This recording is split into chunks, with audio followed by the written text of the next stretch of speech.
input service distributor is a type of taxpayer under GST who needs to distribute the GST input tax credit that pertain to its GSTIN or its under units or branches having different GSTIN but registered under the same plan. तो यहाँ पर क्या है, यहाँ पर जो ISD है input service distributor, उसका ये काम होता है टैक्स को डिस्ट्रीब्यूट करने का। अपनी ब्रांचेस को या अपनी यूनिट्स को ये टैक्स डिस्ट्रीब्यूट करते हैं, है ना। इसके लिए क्या होता है, ब्रांचेस के अलग अलग GST नंबर होंगे आपके पास, तो उन ब्रांचेस को ये क्या करते हैं, टैक्स का डिस्ट्रीब्यूशन करते हैं। From 1 April 2025 it is mandatory to get registered under the GST as ISD and starting from complying with ITC distribution and GSTR 6 filing if your entity receives common input service invoices from multiple GST। तो अभी क्या है, 1 April 2025 से यानी अभी से जो है ये एक चीज़ ये लागू कर दी गई है सभी पर कि अब इन्हें रजिस्टर्ड करना कंपलसरी है ना। हाँ, जो भी ISD हैं उन लोगों को रजिस्टर करना कंपलसरी होगा अभी इसी महीने से, है ना। ठीक है, तो इन लोगों को क्या करना होता है, ये क्या करते हैं ISD वाले, ये ITC डिस्ट्रीब्यूट करते हैं और इसकी रिटर्न भी फाइल करते हैं GSTR 6।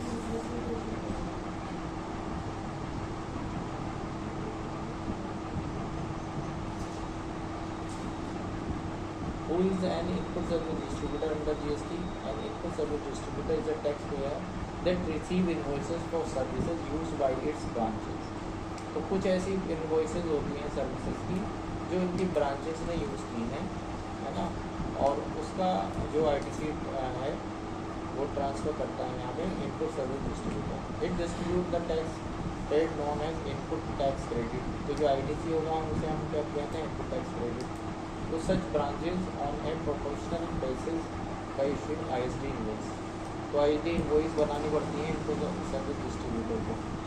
The branches can have different GSTIN।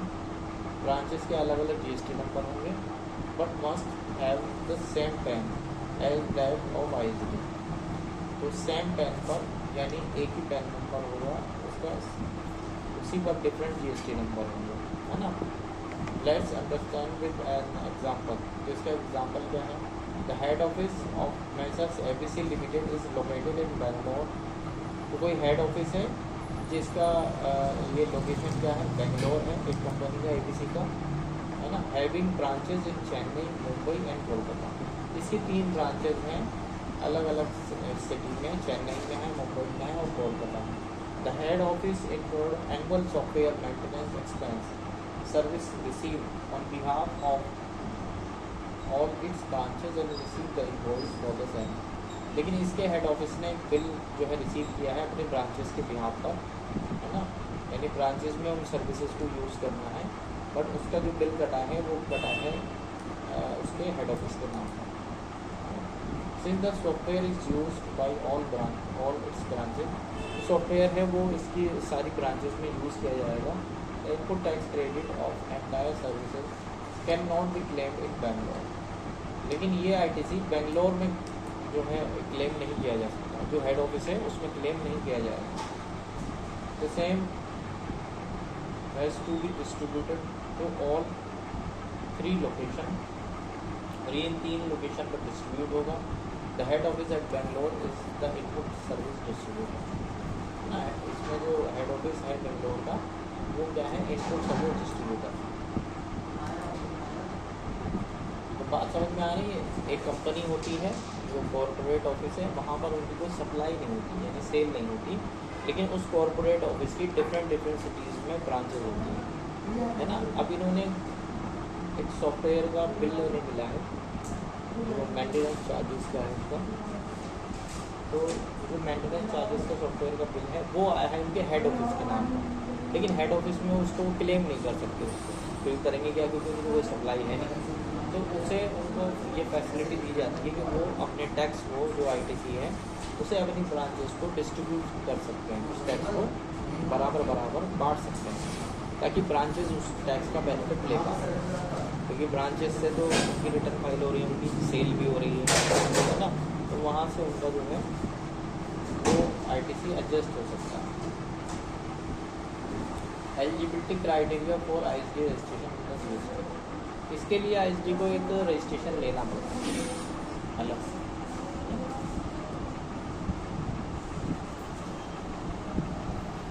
An entity must register as input service distributor only if it is applicable. ISD registration under GST would be applicable to an entity if the below are satisfied.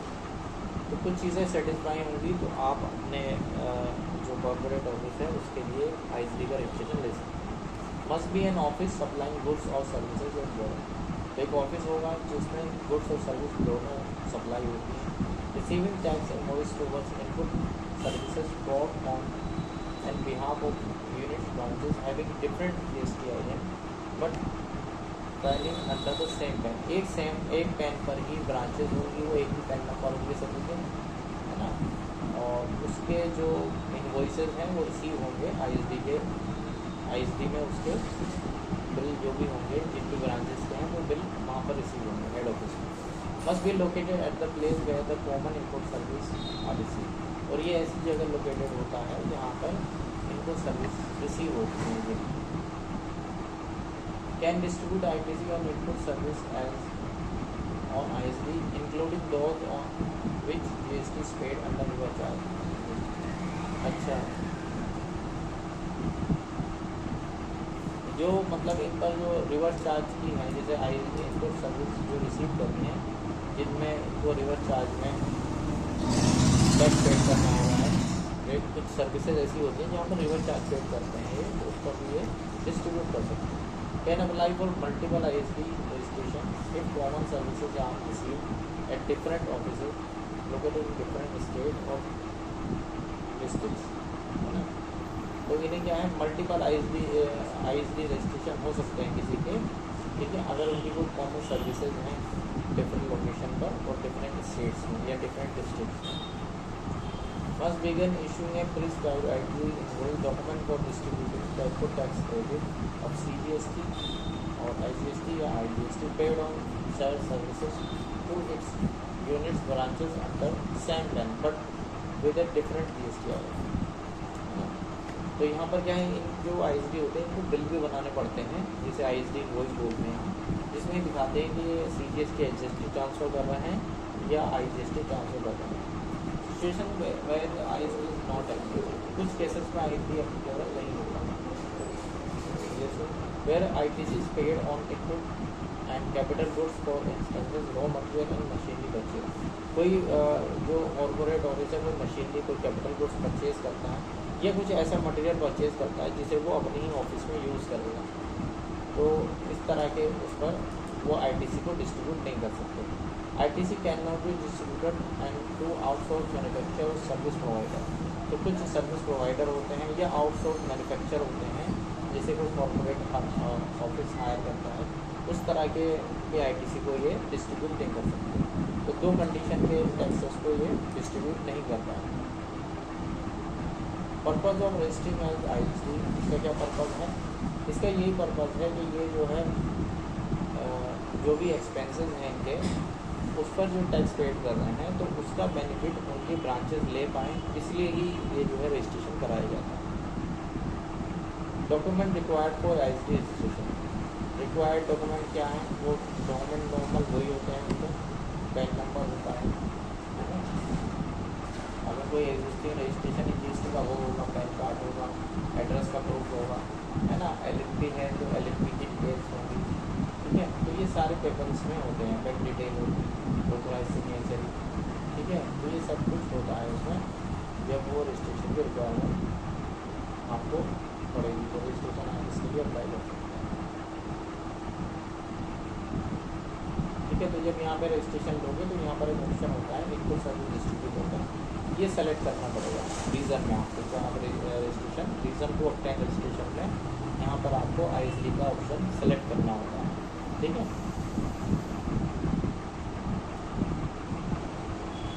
Condition to be fulfilled by ISD, उसे क्या करना पड़ेगा? सबसे पहले registration कराना है किसी भी ISD वाले से, दूसरा उसको इनवॉइस बनानी है ISD इनवॉइस, है ना।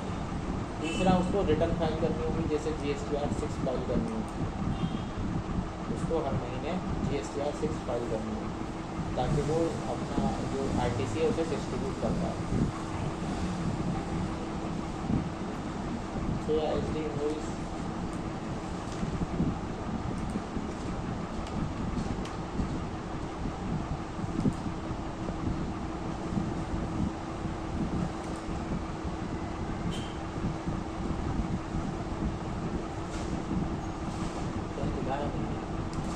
IST इन्वॉइसेस में क्या होता है, बस ये इन्हें वो मेंशन करना होता है कितना टैक्स ये डिस्ट्रीब्यूट कर रहा है।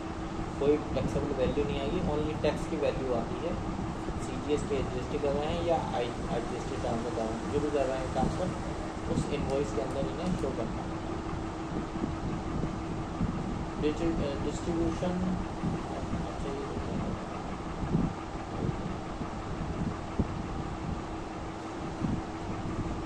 यहाँ पर ये कोड होते हैं, recovery procedure for wrongful distribution of credit by IST। GST provide that the following shall be deemed to be an inappropriation distribution of tax credit by input service distributor. अगर इसमें कोई गलती होती है तो उसमें आपसे रिकवरी हो सकती है, आपने डिस्ट्रीब्यूशन में कोई गलती कर दी, जैसे क्रेडिट डिस्ट्रीब्यूटेड टू ऑल और any recipient in excess of the amount available for distribution. Distribution के लिए आपके पास टैक्स जितना टैक्स है उतना ही आप जो है डिस्ट्रीब्यूट कर सकते हो। आप उससे ज़्यादा अमाउंट का करोगे तो ये रॉन्ग हो जाएगा, है ना, तो आप गलत हो जाएगा।